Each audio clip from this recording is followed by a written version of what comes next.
Welcome to Mogobe Nuggets of Wisdom podcast. My name is Mompulu Kiluruma Mogobe. Our objective is to enthuse, inspire, energize, and empower entrepreneurs and entrepreneurs of all stripes here in BW and beyond.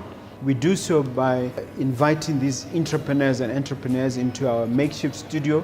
Sometimes we call them to the restaurant, sometimes we go to our studio, and we ask them to share their experiential knowledge, their experiences and their expertise. And we ask them as many questions as we can, aimed at empowering you also as a viewer.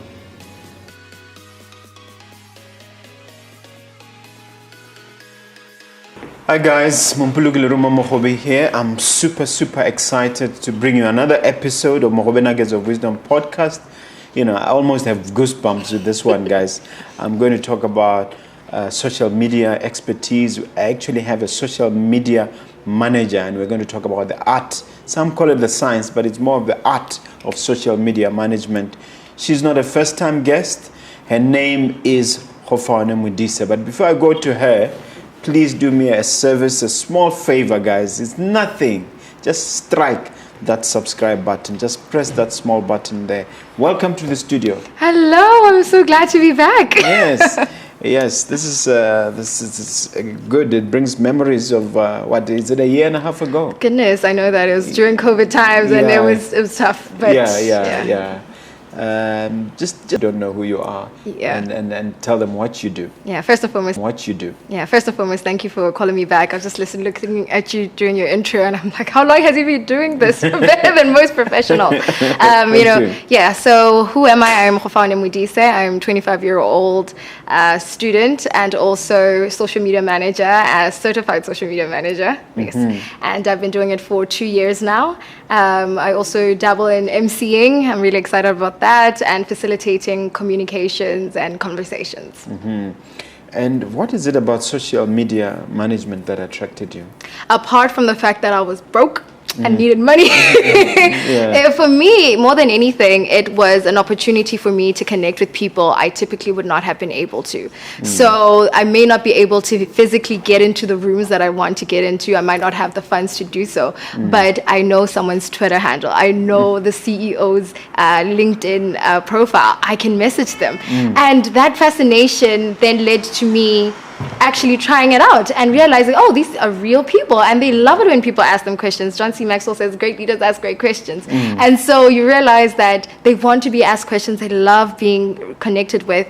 And so after realizing that, I thought, well, if I'm able to do this for myself and connect and be mentored by and just reach out to people that are of a high rank, then how can I assist other individuals, other businesses connect with their potential audience? Because you have people who get into business who have solutions. You have people who are not in business but have problems that require your solutions. And here I am coming through to connect for both. Okay.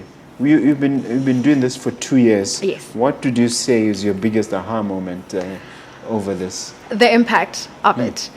Because I think something that Tony Robbins says is that business is a spiritual game, and not spiritual in a sense of being weirded out and, occultic and or just Christian or religious. Rather, it's in a sense of it's internal. It's a thing of the mind and the heart and the soul and the drive that comes within. And I realized that there's a lot of vulnerability for a person, especially a small business owner to big corporate established individuals, to put themselves out there. And I find myself being a therapist in which I say, you can, don't rob us of your value. And when you realize that you're not just impacting, when you see Mr. Moe, for example, putting themselves out there, it's a vulnerable moment. And we may see the confidence, but realizing that in your vulnerability is someone's, how do you put it, breakthrough. That was my biggest aha moment during the 2 years. Oh, that's great. Let's talk about the social media trends to upscale the online businesses. A lot of people have gone online. Yes. So what are the trends that you see that, young entrepreneurs or entrepreneurs in general can sort of hook up on and jump onto? Absolutely. So the best thing about social media is that it has given the little guys the same power as the big guys. And so with that, the trends I've seen, and I'd say them in a generic way, in which they apply on Twitter, whichever social media network, Twitter, TikTok, Facebook, whichever. While we love the edits and whatnot, people love authentic content. People want to see the real you. Sometimes we don't really need to see the filters. We want to see the real you. People want to connect. We want to connect with you as the audience, as your followers. We're not just buying your product, we're buying you. And so in terms of authenticity, that is having your Instagram or Facebook lives, posting your thoughts, not just it being sales. Because if you were to meet someone for the first time and they say, I want this and this and this from you, you probably wouldn't want to connect, or you wouldn't establish a proper rapport with that person. So I've realized that just simple, authentic, just a picture of you taking a walk, you with your family. So that's really trending. Also with hashtags are constantly changing. There was a point in which hashtags were not applicable on Facebook, and now they are. We're in a point in time in which hashtags are applicable on Facebook. WhatsApp is a big business for a lot of individuals, because the thing is, there's this course online. It's powered by Meta Business, and it actually... Yes. So the Meta company also has courses, like an educational front. And in it, they teach about WhatsApp and how to effectively use WhatsApp. And WhatsApp is a big opportunity for so many businesses to connect and do follow-ups and have feedback and actually have conversions. So utilizing WhatsApp Business, you have your catalogs, you're able to schedule meetings. And then another thing that I realized is videos are becoming very, very popular. We love the still images, but videos, if you can invest in that, I'd definitely say do that. When you say videos are more popular, does that mean YouTube automatically wins? While I'd love to say YouTube automatically wins, TikTok also wins. TikTok has been winning, and you find situations which Instagram is trying to be like TikTok, so to speak. They're calling it Tikstagram, which is really funny, which is quite funny, yes, because you have videos and people want to be engrossed. That is, so you'd find, for example, these short clips, and I'll just use you as an example because you do it so well. Yeah. These short clips that you post on your Facebook and your Instagram, these... and TikTok, these short videos are what will entice us to watch the whole thing. Or maybe someone doesn't want to watch the whole thing. So in as much as we love an image, you see an image and that's it. You don't interact with the image. You don't hear the image. You don't have opinions. I mean, yes, you have opinions, but it just kind of ends there. So as opposed to just still images, you find that videos are quite popular, and people want to hear your real voice. They want to hear you. They want to hear your thoughts and your ideals. And in terms of your own specific experience, how have you set it up? Tell us about the setup. I see you on Instagram, but I know that you use other mediums as well. Yeah. So Instagram is my personal go-to space. You have other people who use TikTok's, what's it called? Twitter Spaces. Yeah, you have people who use that. But for me personally, I've been using Instagram as a way of connecting with people, Instagram Live specifically. And what people don't know about Instagram Live is that when you go live on Instagram, it notifies all your followers. And if it notifies all your followers, that means that the first Instagram story they see is yours, and then you get priority and you're likely to reach more people. So it made sense. It was a no-brainer in that essence. And I use TikTok as well sometimes, and I also use the same Instagram video and then I post it on my Facebook, and you'd be shocked. People watch the whole video and they're like an hour long. So that's how I've been using it and getting people opinions, and you're doing well. I'd like to think, and I'm very privileged for this, is when people give you feedback without you asking for it, and they want to interact. Okay. Yeah. And in terms of the translation from Instagram to Facebook. Yeah. Is it different audiences, or is it different tastes, or is it more or less the same audiences? It's more or less the same audience, but I would definitely say there's a distinct difference between the two, in a sense that you have your Instagram audience who may tune in live directly and they watch the whole thing and they're interacting, and they usually they have leads. Instagram has leads, as opposed to my experience rather with Facebook, where it's kind of like there's a lot of conversation going on there. And so I noticed that, okay, this is definitely a different audience. You have people on Facebook, and then you have LinkedIn as well, where you can only post a video that's less than 15 minutes, and with that that's when you need to capture people, because LinkedIn is known to be a B2B marketing space. And so you realize that there are different audiences, and that's why it's so essential to be on every single network, because you don't know who you're missing out on. And in terms of what you do, I see you doing interviews. Tell us about the setup and what's the objective of these interviews. So I have my interviews, which I started off with as because initially, I don't think I told you this, so I wanted to be on TV so bad. I wanted to be the next Oprah, and Oprah, I'm pretty sure she's gonna watch this. I hope she knows that her and I at some point will be together. But I wanted to be on TV so badly, but then there was no real opportunity, and I thought, well, why not start something of my own? And so when I started something of my own, I didn't realize that would gain traction. And as it gained traction, you realize that other people also want to be interviewed, but they're looking for someone who can interview. And it became another source of making money in that sense. And so there's such an initiative that is South African based, and then they did reach out to me and said, okay, well, can you just interview us? And so it was they just like the way you interview. Yes. And that comes to say that you sometimes think that you're not good enough. You're interviewing what? You're interviewing their CEOs and their managers. I'm telling you, it's absolutely incredible. There was another point in which I did an interview with the acting CEO of Botswana Innovation Hub, and they just called me and they said, well, we just need you to interview the CEO, come up with questions and make him feel good. And I thought, are you kidding me? If people had told me this earlier, I would have done it. So that's kind of been the setup in which I use the same kind of tone, and especially when it comes to podcasts are not like news interviews. Podcasts require something a bit laid back, a bit relaxed and slightly confrontational, but yet humane at the same time. Well, how come I've never felt the confrontation when you interviewed me? That's the thing. It's just all in here. I make you feel good and you just pour it all out. I think we've done 5 interviews, but never once did I feel that it's controversial. That's the thing about podcasts as well. Yeah, and that's the thing about podcasts. You're not here to attack someone. Even if you get someone who is scandalous, you want to hear their side of the story, because you know what they say, there are 3 sides, your side, my side, and the truth. And so that's the thing, the beauty about podcasts, it's without judgment. Well, speaking of somebody who's scandalous or lack thereof, does it advantage you to interview controversial people? Because I've had situations, family situations, where they say, you interviewed so-and-so, take them off. So, and I've had another version, another point of view, which says, no, all controversy sells. Don't take it down. What's your attitude on that? At the end of the day, if you are being true to yourself, and the true you is, or the real you when face to face to yourself is, I want to hear all sides.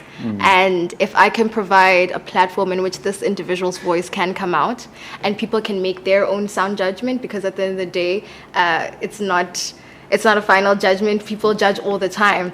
Controversial people, it's essential to interview them because they have a voice. And interesting enough, you'd find that so many people agree with them, but they're scared. Okay, so we shouldn't shy away from it. We shouldn't shy away from it. Recently I saw an interview. I don't know who the interviewer was, but it was Will Smith after the big slapgate, after the big slap. And that's the thing. He's scandalous. Nobody wants to touch him now. But after he released the video, so many people were saying, big bro, celebrities, just excited to see him out there. So that's the thing. That's the thing about us who are at the forefront. We have the platform. Everyone deserves the chance to air out their voice. Growing the LinkedIn network. Define LinkedIn, because it's still a bit of a mysterious platform for most people, and then growing it. So LinkedIn is what you'd say is the professional side of social media. It's the professional Facebook, so to speak. It's like it's like an all-day seminar. Work-like seminar. And the thing is, and the reason we're highlighting LinkedIn is because of the unemployment rate. And how can we utilize LinkedIn as unemployed youth or youth who are looking to grow in order for us to get hired or establish our brand voices? Now, the thing is with LinkedIn is, it's like I said, it's a social media network, and it's a network for businesses, for professionals, and for people or entrepreneurs. So within that space. And when we're looking at LinkedIn and how to grow it, and I often tell this to, I manage individuals, young professionals who are either looking to be hired or just sustain their LinkedIn. It's so essential to understand that what LinkedIn does, it sets you apart. And funny enough, if you go to statista.com, it says that in Botswana, LinkedIn is the second highest after Facebook used platform. So many people are there. So many CEOs are there. And that's your opportunity to actually connect with them. And how do you do that? You have to invest in a professional picture. A still image says a lot about you. It says how you treat yourself and how you perceive yourself, your bio. What keywords are you looking at? If you are in STEM, if you're an entrepreneur, if you're in the legal space, what are the keywords that you're using? It seems a bit difficult at first because you're like, goodness, keywords, I'm just using the bio that I used in my CV. Well, that's why you didn't get hired in the first place. You need to look up the keywords, have a bio that's catchy. And the thing is, it's not something that it's, Gofaone only knows or Mr. Mobe only knows. It's in the internet. Look it up. How to write a good about or bio in your LinkedIn. Who do you connect with? How do you make connections? And that's the thing with and finding out which industry. You need to have a niche. When you look up, for example, I'll say Oprah because I really love her. When you look up Oprah, you'll see it says TV personality or talk show host. It says talk show host and author. It doesn't mention the fact that she's an actor. It doesn't mention the fact that she has her own. So that's the thing. Because there's not enough space. There's not enough space. So you need to establish what your niche is. I wanted to so badly establish myself as an MC or corporate MC. I edit books. I do this. But at the end of the day, I had to find a niche and what would draw people to me. So how to grow your LinkedIn is get a good picture. Get a good picture, a cover photo that establishes what you do and good bio and make connections. So we don't call it Facebook friends or making friends. We call it making connections. And that's what it is. You're building your network. And why are you building this network? You're building it in order for you to not only give value but to receive value and potentially have leads that lead to conversions. Yeah. And in terms of LinkedIn, how does one monetize? Is it possible? How does one monetize? So LinkedIn in this sense is, how do you put it? You pay for it. You're the one paying at the end of the day. The only way you can monetize it is if you're able to establish a good network of individuals. So you really benefit from the connections. Yeah. It's like going to a networking seminar at the end of the day. But it's a networking seminar that you're going to every single day. In a week, make sure that at least you have commented on a post because you need to show interest. John C. Maxwell talks about the law of reciprocity, meaning that if, especially from a leader's point of view, you show interest by asking questions. And you ask questions via the comment section. If you see that this particular individual hasn't answered or replied my message, let me comment on this particular person's post. And then they're curious. And the thing is about LinkedIn is that you're able to see the stats. You're able to see their ranking, their job seniority. You're able to see who viewed your profile. So you want to be active. if you're going to post, how do you post? You share value. Share the books you're reading. Very essential. You talk a lot about books. And I remember you give reference to, for example, Mohove Nuggets of Wisdom. Support the people that you're looking for help from, and you'll be surprised by the impact that you're making. And then by doing so, before you know it, it's, hey, we're looking for someone who can do such and such. Are you free? Can we hire you for that? And they'll be the ones that reach out to you. So in a sense, you do benefit in that way. And then still on LinkedIn, is it how has it grown in Botswana? I'm interested in the trajectory of growth for LinkedIn, not just for you and your business, but generally. Yeah, a lot of Botswana are on LinkedIn. Initially, I could tell it was because they're looking for jobs.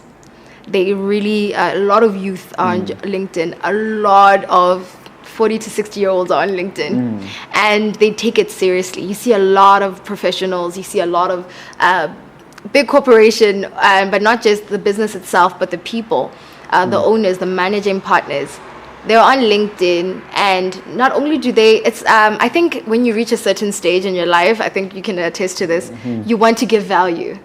You want to give back, and I see that a lot where you have these individuals who love what young business owners are doing. So in terms of its growth, I'm seeing a lot of people putting themselves out there professionally, establishing themselves and trying to be marketable within the LinkedIn space.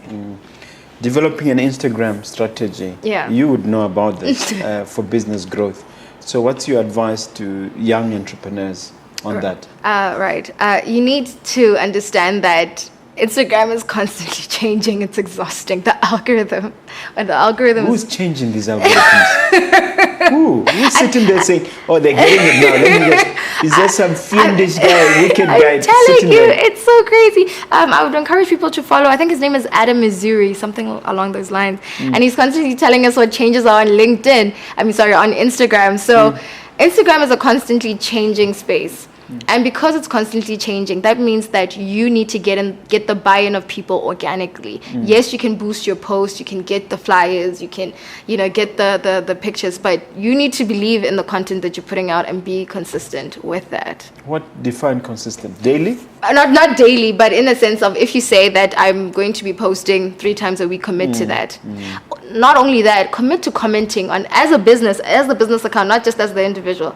As the business account, commit to commenting on other businesses or potential clients or people that you want to work with. Commit to doing that so that you may be discoverable, and then you kind of piggyback on the audience of that particular individual. Share on your Instagram story. Reels are now available in Botswana. Utilize them, because the beauty. Tell me about those reels. People may not know. Right, reels are just short clips. And then there's usually an audio that's provided for that you can select that's probably popular. So there's an audio, it's kind of like TikTok, where you can find a sound where, I think you've seen people acting and pretending to be whatever. So there's a TikTok sound. So we have a reel sound. And so you can select a reel of audio and then just show us snippets, whether it's in pictures or it's just videos of you. But I noticed that Yeah.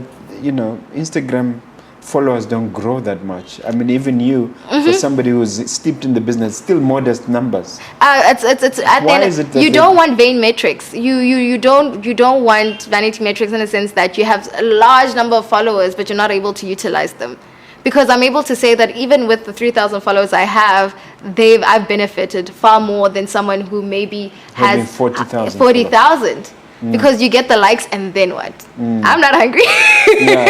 So it's a quality. It's quality over quantity at the end of the day. And just like with these reels, and the beautiful thing about reels is that it's not based on the number of followers that you have. It's how you can become easily discoverable. How people can discover you. Accounts that never knew you can now see you when they're scrolling. And on top of that, it's not Botswana based, it's not demographics based, so anyone across the world can see your reels. So that's something to invest in.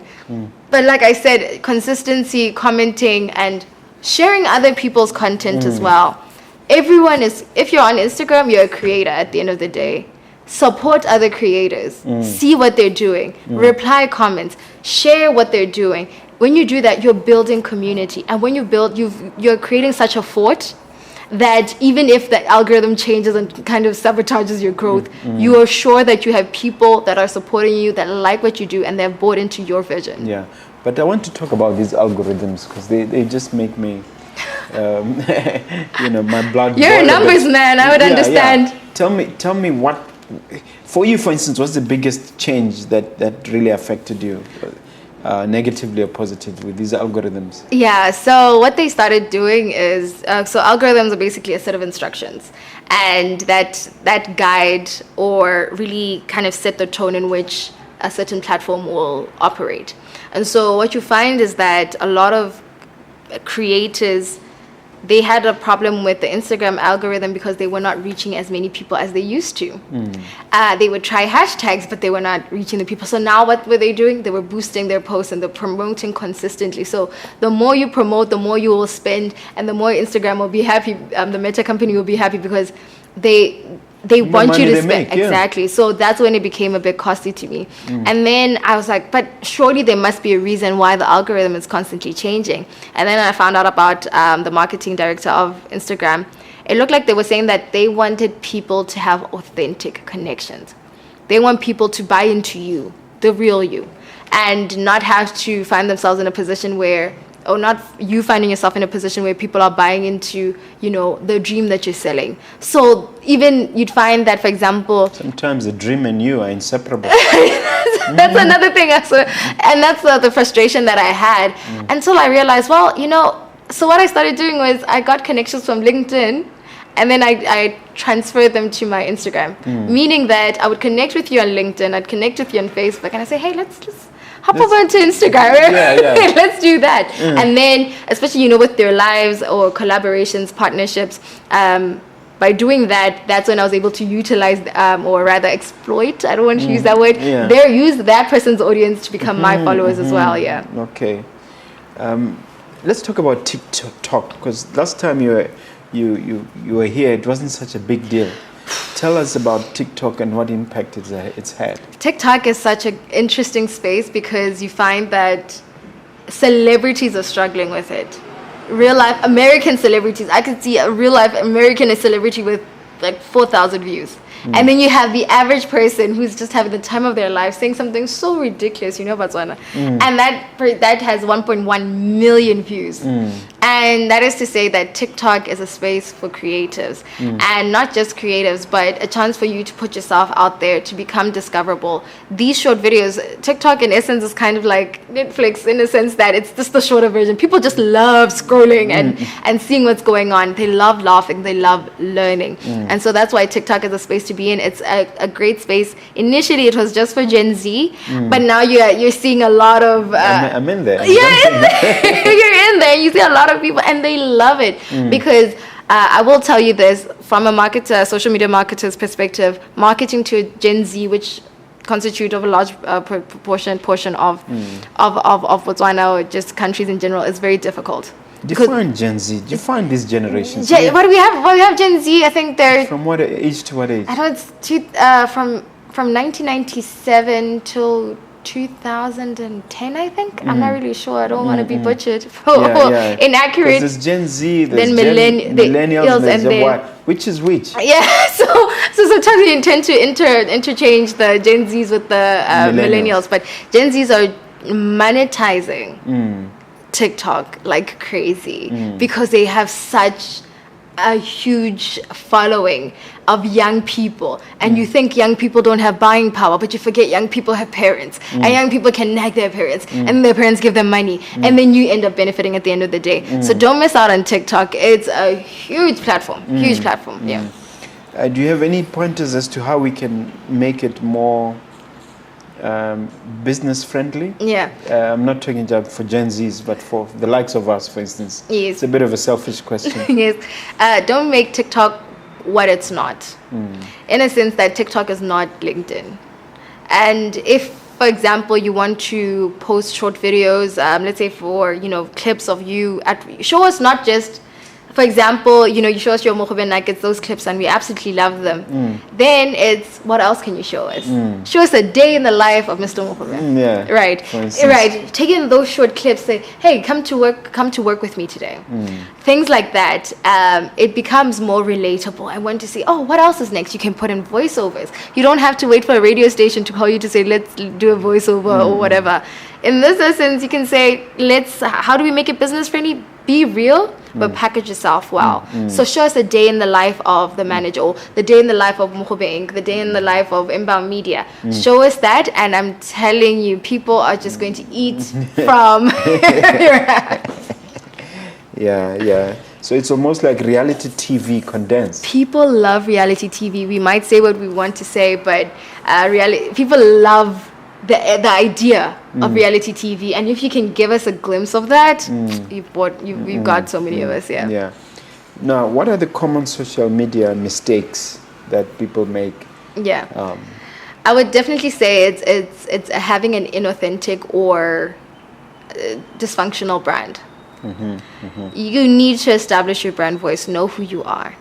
Because every moment you post on Facebook, every moment you post on Twitter, whatever platform, you are showing us. Can you clarify that with an example?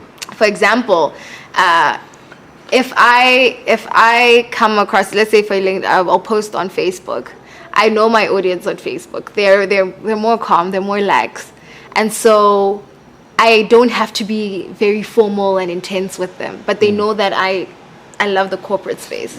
So when I use my brand voice there, I use it to relate with them. It's such a community-based platform, and whatever facts, and it's very opinion-driven as well. So know your facts, know your niche so well that if someone says one, you're able to say two immediately. So in that sense, knowing your work so well that people will no longer have to support you, quote unquote. They'll be driven to your content because you're adding value. Establish your brand voice. Know who you are first before you start posting haphazardly. If your brand voice is humorous, make it clear that it is humorous. But humorous in what essence? If it is knowledge based in what essence? If you're just a person and you're just posting, don't expect much from that. There must be a clear objective. Have your why so clear that you're able to align and say, oh yeah, I posted this the other day and this was the objective that I had in mind. Oftentimes we do things just because. And once just because everybody else is just because everyone else is doing it, and that's something that I've seen businesses sometimes doing, and also individuals as well. Another thing I'd say is look at what your competitors are doing, learn from them, see what mistakes that they have. You have your Facebook groups, you have reviews that people leave. Read those reviews that your competitors are getting and how you can learn from that. Have a real life strategy, and that's applicable. Don't just do, because you need to take yourself seriously at the end of the day. Okay. Are hashtags still as important? Hashtags are important, but I think for me, I'm seeing that the more hashtags I utilize, the more it declines, and it's just up and down sometimes. But does it differ from platform to platform? It does differ from platform to platform, because there was a point in which in Facebook, if you did use hashtags, the hashtags would be, I don't know how they did it, but the way the system is set up was that they'd establish that hashtag as a post from Twitter or from Instagram. So they wouldn't take it as a caption that's original. And if it's not an original caption, it doesn't reach as many people. So now you can use hashtags so that when people do search, let's say you say poultry farm Gaborone, then you're easily found out, you can be easily discoverable. So you can look into doing hashtags, but more than anything, focus more on your content and building community. Hashtags are great if you have a niche hashtag. If you see a hashtag has 2.2 million users, don't use that one. Because it has too many people. When will people discover you? Too many people are using it. So you might want to use the most. Yes, it would be exciting. I thought that it's more like... I told you. I thought it's the other way. Things have changed. Things have changed, yeah. So you look for, your hashtags that have, your 100,000, 20,000. So I thought the more the merrier. Not in this case. Not really. No. Okay. Yeah, so like I said, look for hashtags as your 20,000 users, your 40,000, 100,000. When it comes into the millions, just know that there are too many people using it. It's too congested, and you don't want to be where it's too congested. And what about that's the hashtag thing. I can tell. It shook me up a bit. It's really shook me up a little bit to the point where I forgot my next question. How to sustain clients as a social media agency? Is there a special technique? I think it's just something that I learned from Nigerians. Nigerians are very good at customer service. As not just as a social media agency, but any business, customer service is everything. And when we say customer service is, you need to have your follow-ups. You need to have, when you give reports, just to give a report justifying what's what, and you need to know what the vision of the client is at the end of the day as an agency. And I've seen a lot of budding agencies as well within Botswana, so I'll specify to them. So to retain a customer is so essential. And how do you do it? You need to constantly realign yourself with the vision of the client. They might say, I don't know, quote unquote, hakiti. What do I do? But they know, deep down inside they know, but you have to bring it out. And so when you're asking the right questions, ask the right questions and be in continuous communication with them. Because in as much as sometimes you have clients who are like, I don't know the social media thing, I don't want to get involved. You must make them understand why it's so essential. Because if they don't understand how essential it is and you don't provide the results, then they'll cut you off and they won't need a social media manager, and they'll say, I do better with B2B marketing, let me go to a seminar. And when you do prove to them, say, hey, you went to that event and I posted about it, look at the people that have been viewing this particular post. It takes time, yes, but it's so essential that you keep communication. Know their birthdays. Something that I learned also from my mentor, David Grace. Know their birthdays. Know the essential, just the little elements here and there. After knowing them, what you do with them. You celebrate them. Yeah. When it's just on the day, a simple happy birthday, because they don't expect you to know their birthday. They don't expect a happy birthday message from you or a bottle of champagne or whatever you give them for their birthday. So those essential things, see what they're posting on their WhatsApp statuses. I'm telling you, that does the most. And because at the end of the day, they're giving you money that they earned, and sometimes it's like, do I really have to give this person money? But then when you're saying, hey, I believe in you, not just in your business, but all of you, your life philosophy, I have bought into that vision. It's very hard to detach from someone who cares about you like that. Yeah. Content ideas for product-based businesses. What ideas do you have? Right. So we always, taking content footage of, your products and taking pictures of the products and posting that. We all know that, we know flyers. What we don't know is how to make it human-centric, right? So this is when you utilize either influence or the day-by-day person, and in which you gift someone something and say, I'd love a review, utilizing that review and posting it, and then sharing in the caption. You say, okay, I gave such and such this product, and then tag that person. When you tag that person, what happens? The people that follow that person, they're going to follow you. So obviously, I would say invest as much as you can in good pictures, photographer, videographer. If you're able to use your phone, invest in a good phone. Learn how to maximize your phone as well, if that's something you want to do. Take videos, especially, for products. Which phone is a good phone, and how do you maximize on it? I know people would say, oh no, you're using an iPhone. You shouldn't do that. But there's so many phones. But there's so many phones to utilize, and it comes with preference at the end of the day. But go on YouTube and find out how best to take. There are courses. Can you believe there's short courses on how for phone photography? How to take a picture. And the reason why I'm emphasizing this, particularly for products and videos as well, people love online stores. They're thriving here. People don't even need to spend money on rent anymore.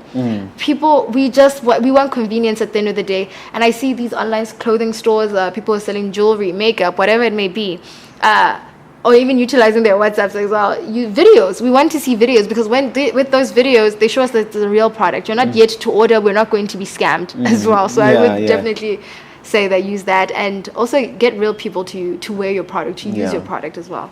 All right, you mentioned scams. I've been a victim of many such. I mean, I have a guy in Seroe, for instance, who calls himself by all my 3 names, and I've reported him to the police. Nothing's happening. I've reported him to the social media authorities, Instagram and Facebook. Nothing is happening. What I need advice. I need personal advice. After that, please give general advice. How to deal with these scammers. There are different ways of putting it. The only upside to that is to say that that's the influence that you have. That people are so convinced that if you were to say, hey, buy this product, send me money now. Mostly it's the FX, the Bitcoins, and what. FX and Bitcoins. They really are leeches. I would say the first thing is to do a two authentication, have a 2-word authentication password. You can just Google that.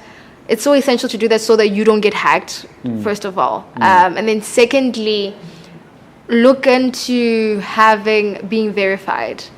It's kind of easy. I think you go to settings and then you look. There's a point where it says verification. So being verified has that. You see accounts with the tick, with the blue tick next to it. Yeah, that's what it means to be verified. That means that it's the original you. It's not. Back in the day, being verified used to mean having the most followers. It doesn't mean that anymore. It just means that you're authenticating the fact that that's the authentic you. And when there's a tick next to your name, then people will know that all these other accounts are fake. So you might want to look into that. And I've put in there in bold letters, no crypto. I know, so I was about to Forex. say, in your bio as well, very essential, put that up there. This is not what you do. This is not your brand alignment. Make it clear so that people know what's what. And so I also went through that, had the shock of my life. I'm not on Twitter, but someone who's using my photos and they put them on Twitter and, using my captions, and the spelling was all over the place. What did they say? What did they want to sell? I think you know. Forex and and that's the thing. I'm not saying there's anything particularly wrong with Forex, but it's using another person's image and what they've built. And in as much as we can complain about it, if you can, you have people who are supporting you. Get your friends, your family to report that account. Eventually that account will go down, and these people are very perseverant. They will create another account, and instead of Mumpuluki Luruma, they'll say Lurumo Mumpuluki. Then Lur Mumpuluki. That's what's happened to me. There have been about dozens of such. It's insane. And people have been defrauded. This is what saddens me. Absolutely. People have lost their money with even lawyers, people who should know better. Senior attorneys from up north, they called me to say, we parted with 30,000, we parted with 20,000. So isn't there a way of bulletproofing myself against this? I want to bulletproof myself. I know you do, but at the end of the day, it's just to say that it's the audience, your followers. I think they somewhat, religiously follow you, and whatever you say is somewhat gospel. And so when you say give me money, it's no, I'll give you all the money that I have. But that's crazy. That's the thing, and then it's a little frustrating because you don't want your focus to be, hi everyone, I don't do crypto, I don't do this. Because you have other content that you want to share, and you've already done the video, you've already talked about it, and people need to sensitize themselves against that. Very, very important. So at the end of the day, we are all adults, and it's important to do follow-ups. If you're getting a certain message. So how did you solve that specific one? That was easy. I called my friends and family. I said, report this account, please, immediately. and they did. Yes, because I'm not on Twitter. So then they did so, and then the account did. So now I think the account replaced the name and has another victim now. Okay. Let's talk about growth online. I think we've touched on this. Yes. There's a debate between exponential growth and organic growth. Exponential is where somebody calls you from Bangladesh. They say, look, send me some money. I'm going to get you followers in the millions and things like that. And organic, I suppose, is natural. Yeah. And what do you have to say about both approaches? Right. Having a lot of followers does not equate to having rewards from that. So that's the first thing you need to establish. Every connection, every follower you have needs to be a real human being. These people, from whether it's Bangladesh or India or whatever Asian country or Nigeria, wherever it is, it sounds interesting, but they're actually using robots. So you have these robots that spam your account, that like your post, but you're not getting any real value from that. Yes, people might see, because we're typically drawn to people with a large following. But with exponential growth, have you considered that you could have a viral video? And that video goes so viral. And usually it's, those videos from back in the day that you never even considered, you never thought they'd go viral. So going viral, or having a certain piece of information, or just there's a certain point you reach a certain peak within your career. And also consider the demographics as well. You're in Botswana, population of less than 2.5 million, and you're expecting to have an insane amount of following and whatnot. Exponential growth is great, yes, but I highly encourage organic growth. And what is organic growth? Organic growth is advertising that is not paid for, and that is you have people who are buying into the real you, into the core, the heart of your business. Followers matter, but what matters is the right followers. Interesting story that I have to share. So there's a particular account that I run, and it's a student account. It's on Facebook and LinkedIn, and we'd get 1-2 likes, and I would tell them it's okay. You keep sharing. We'll eventually be seen. And then there was a point in which there was I think it was on the 17th of July. It was World Emoji Day. And World Emoji Day was established by a gentleman called Jeremy Burge. And Jeremy Burge, he creates these emojis, and he's in partnership with your Apples and Microsofts and whatnot. And I said, hey, let's celebrate World Emoji Day, which is something that I would highly suggest people do. Not just celebrate World Emoji Day, but celebrate things that are not necessarily sales based. Your Sasara Sakhama days, all these holidays, celebrate them, find out what's popular. And so we did that. I said, okay, let's celebrate World Emoji Day. We did so, and then we tagged Jeremy. I kid you not, he reshared our post. A page that's been getting your 2, 4 likes, 3 comments, and you have an entire individual all the way in America with an insane amount of following, with so many incredible connections. Because I said, things happen in levels. You have Jeremy Burge, this person who has created emojis. Jeremy Burge, yes. yeah. Jeremy Burge, who has created emojis, who is in partnership with Apple. Apple. I said 2 more posts and I'm telling you, you're going to be in Apple at some point, because at the end of the day, he saw you. He knows about your business. He knows about your page. It doesn't matter if he shares again or not, but there will come a point in time where it will all come into alignment. So that is all to say that at the end of the day, have authentic, organic content that you're putting out there, that you believe in yourself, in your business as well. And the beauty about LinkedIn as well is that you're able to have people who can recommend you, endorse you as well. You have, for example, you have Mohube Inc., where someone says, working at Mohube Inc., and showing that they believe in your business, they believe in the work that they do. So you have your circle of employees, of workers, your family, who believe and share the content that you're putting out. Okay, thank you. That's quite a mouthful. Creating strategies that result in sales. Yes. Monetizing. Yes. We always want to talk about that. Oh, of course, everyone wants money at the end of the day. How do we convert likes to cash? Yes. So something I recently learned, and I would advise anyone to check out the Meta Business.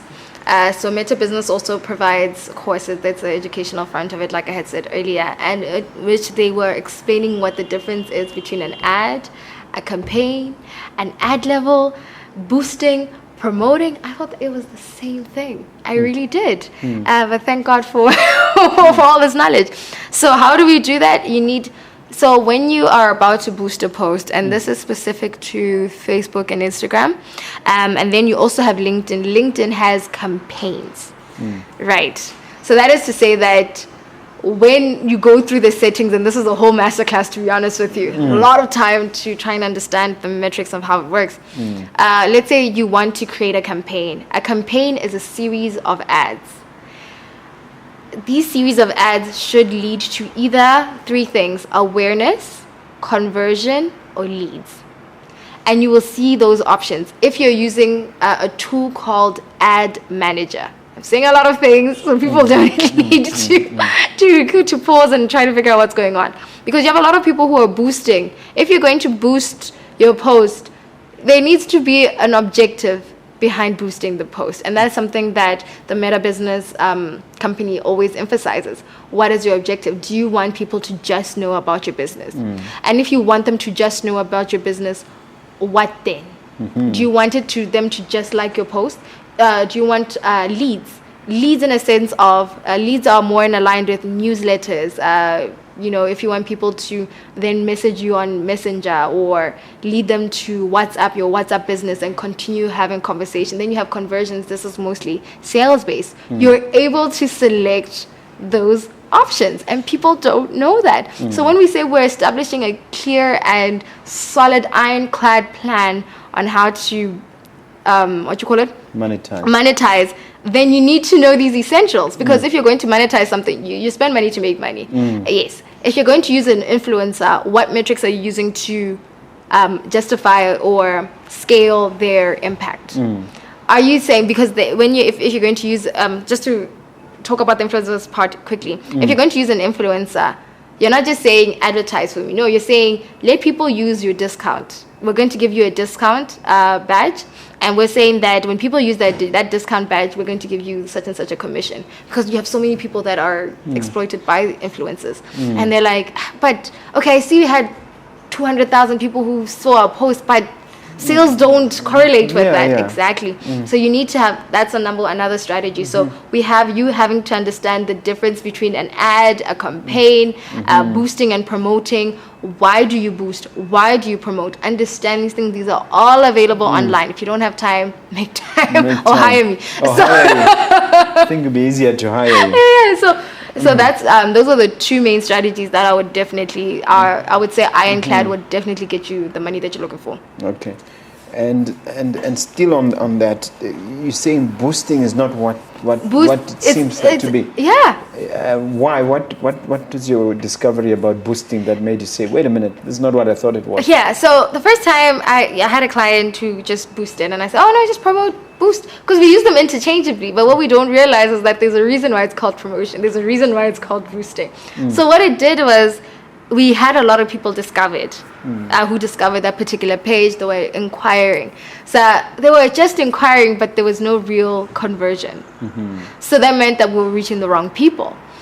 Then we boosted again with a larger amount. So I think it started with, a simple 350, just trying to test the waters.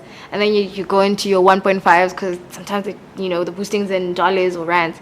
So then it was 1.5. But in terms of reach, we were not reaching as many people as we reached with the 350, which didn't make sense. Yeah. And then it came back to realizing that the first time you do promote or you do boost, you're going to reach a lot of people. That is definite. The second time, Facebook wants to use Facebook, LinkedIn, whichever platform, Instagram, they want you to work a little harder than you did before. Really? They're going to make you pay more. They deliberately make you reach less people so that you can spend more. Because at the end of the day, Mark needs to make money. So you can never keep up with him. Yeah, so I mean, that is to say that you need to understand what the difference is. Audience, you can have a smart audience. This is when the settings of boosting or promoting, there's this thing they say, do you want a core audience, do you want a smart audience, what are the specifics of the audience? You don't want an audience that's too niche and too specific, but also you don't want it to be too broad that you're reaching the wrong people. So that's something that I had to learn in the process, and that's when I started understanding that you can boost, yes, on your Facebook app easily, but then there's also Creator Studio, there's Business Suite, there's Ad Manager. It's a whole all job. These things. It's a whole job. So search engine optimization is a full-time job. It's a full-time job. It's because at the end of the day, it's a form of marketing. So the same way you put a budget for traditional marketing, you need to have a budget for digital marketing as well. Okay. Analytics to track? Analytics to track. Okay, so it's different for every platform, but the main ones, demographic-wise, is to know the age gap as well, the age difference as well. And I say this, think about a client who, I think they had 10,000 likes on their Facebook page, but a post did get 1-2 likes, and they didn't understand. And the thing is, they were doing everything that seemed right, and that's when my company's called Inbound Marketing, because we're very inbound. So inbound media, sorry. We're very intrinsic. We needed to find out what the core issue is. And so when we did an audit, we found out that they were reaching, and I don't mean to ruffle any feathers here, they're reaching more females, and a large percentage of females than they were reaching males. And what is that? It's the other way around. Right. Right. It's about 75% males. And think about it, because that is to say, where's the buying power mostly from, males or females? And when we depends on what. It depends on what. And when I was looking at, and I'm really glad that you said that, because I said to them, okay, so the current situation is that the equipment that you're selling is very expensive. And when you maybe check the employment rate, for example, of women and males, you have more males that are employed. When you look at seniority, we have more males that are in senior positions than females. And those are, when you look at decision makers as well. So I say, if you look at it in a very objective, trying not to, blast out women, whatever, but saying, okay, so this is the scenario. If you can't find a balance, at least try to get more males than females, because the females are not necessarily because you find a situation where within various industries, like whether it's mining or whatever, there are not enough females there, but you're selling equipment that translates, or that is more suitable for people within that sector. In that sector, which gender is more. Yeah, so I mean, it's very uncomfortable for me to discuss, but it was very essential for them to understand that you're reaching the wrong people. Ages as well. They were reaching people between 18 to 25, and I said, these people are looking for jobs. That's why. And then they said, oh my goodness, that's why when people message us, it's not, can we go and have a site visit? They were asking for jobs. Can you hire us? And I said, you're reaching the wrong people. So those are the demographics to look at. The beauty about LinkedIn I think is that you're able to see job titles, the industries, the companies that the people are working for, as well, to see if you're reaching the ideal audience or you need to maybe reshift your strategy. A little bit, yeah. And would you say that these analytics should influence every campaign? In other words, are they that vital to success? Absolutely. The same way when you're marketing and you have a target audience, you know that, for example, I'm going to utilize this particular newspaper. Why? Because it reaches Botswana in this region and in that region. Same way, it's not different. So you shouldn't try to separate the two, and then you try to be lax with one and more firm at the other. So I would definitely say yes, they're very, very essential. I'm going to ask you about your brand now into the future. Yes. I've asked you this before. The crystal ball issue. What comes out now? The benefit of a year and a half. Oh my goodness. What's taking shape 10, even 5, 10, 15 years down the line for brand Gofaone and brand, what's the name of the company? It's Inbound Media. Inbound Media, yes. I never thought I would be so quickly within it, be able to establish myself in a particular industry providing the service that I'm providing. So quickly as well. And so brand Gofaone in this essence is not just the social media management and marketing. It's realizing that I'm also a moderator and a facilitator. I love conversations. I love the conversations that we have, I love airing them out. And the thing is being able to, and social media, what has helped with social media is being able to identify the ideal platforms in which these conversations would be highly appreciated, and see myself not just emceeing but also moderating real conversations, being able to facilitate different people, connecting them. And so it's something that I know I'm throwing around words, but when I often see it materialize, I think, wow, there's surely some more to me than I think, and establishing myself within, because there's so many different factors, sectors and industries. So trying to establish myself within the diamond industry is something that I think has opened media within the diamond industry, or diamond industry itself, independent of media. So no, it's not, because you find even whether, let's say it's in banking and finance, I could provide my services but have my niche or directed to banking and finance. And so now that I've come in cahoots, so to speak, with certain companies within the diamond industry, I'm realizing, in as much as I'd love to dabble on these different ones, this is as good as it gets with me right now. And it's still, the best part is that I'm still able to be independent of that and still explore what other exactly things. do you do for the diamond industry? I don't think you've explained it well enough. I don't know if I'm allowed to say it. Because I'm trying to see what's taking shape 5-10 years. Yeah, so what we have is a situation in which these, the diamond industry has a certain image. It's for the luxurious. It's not for the everyday person. And so I am the connection. Diamonds are forever. And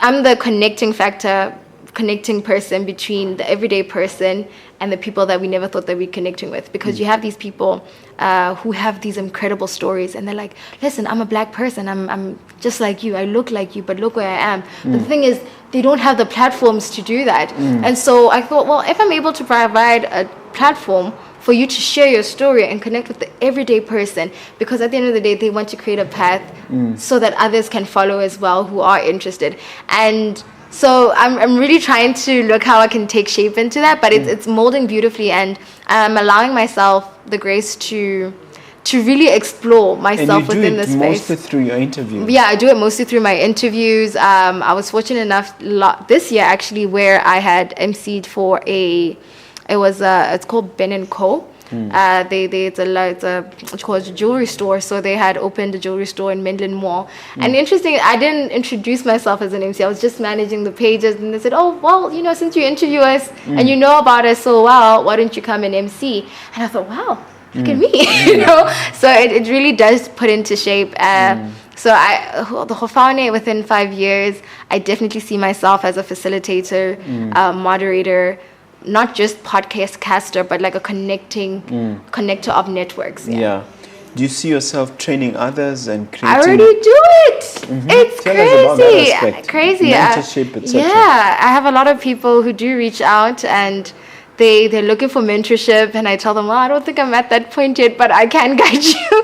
I can guide you. So it's been incredible, and being able to train as well, and here and in South Africa, and it's been absolutely it's been mind blowing. Yeah. It's been mind blowing. I follow you on Insta. I've seen the places you've been. And it seems it's a matter of time before you go, continental completely. Thank you so much. I'm taking that to the bank. Yeah. Okay, cool. Time to ask me a question. Yes. So you I think you already know that my mentor is David Grace. Yes. And he talks a lot about servitude and how serving is, you're great when you serve. And you service day by day with these videos. And I was talking to your PA, and he said, Mr. Mohobe doesn't stop. He just goes on and on and on. So why do you serve? What is your why? I don't know if there's a straightforward answer to that, but I think Jesus answered a question in response to what James and John, the sons of Zebedee, were saying to him. I think in the book of Mark, and they were saying to him, "Grant us the opportunity to serve one on the right, one on the left, in your glory." At the time, they thought that Jesus was going to conquer the Roman Empire and set up his kingdom in Jerusalem. And he responded by saying, will you drink of the cup that I drink of? Will you be baptized with the baptism with which I'm baptized? And they said, yes. And they said, yeah, well, but to sit, he said, that part is easy, but to sit one on the right hand and one on the left hand is not for me to give. In other words, it's not for me to decide as Jesus, the Son of God, where you're going to sit. It is for those for whom it is prepared. In other words, it is up to you, because he went on to say, surely I say unto you, that who shall be great amongst you shall be the servant. And who shall be the greatest, in other words, the servant of all, shall be the one who serves you the most. In other words, what he's talking about is servant leadership as being the ultimate. So once I captured that, because it's something that I initially got from a speech by Martin Luther King Jr., and it's something that I read in the Bible. I've actually given sermons about it, and it's something that I believe in a lot. Once I realized that greatness comes with service, then I said, let me focus on service. Have I answered your question? Oh my goodness, I was about to jump up and scream hallelujah. Yeah. Oh, the synergy is absolutely great. I'm okay. Dumbfounded. All right, look at that camera and just say a few parting words of encouragement and motivation to the viewer as we end our conversation. As usual, if you're seeing me, whether for the first time or the second time on your screen, thank you so much for committing to watching the whole video. And if you've skipped to the far end, what I can say to you is that putting yourself out on social media is no longer a luxury. It is an essential, it is critical. And assert a lot of value to yourself. There is value that you have to give, and don't rob us of that value. Be the best you, present yourself the best way you can possibly do. Believe in your product, believe in your service, and people will buy in. Social media is not a front to act and sell a dream that is unachievable. Let us buy into your life philosophy, your brand philosophy. Establish who you are, believe in who you are, and you'll see the clients rolling in. You've done wonders. You've done wonders. Thank you. you. Shared generously. Thank you so much. Thank you. All right.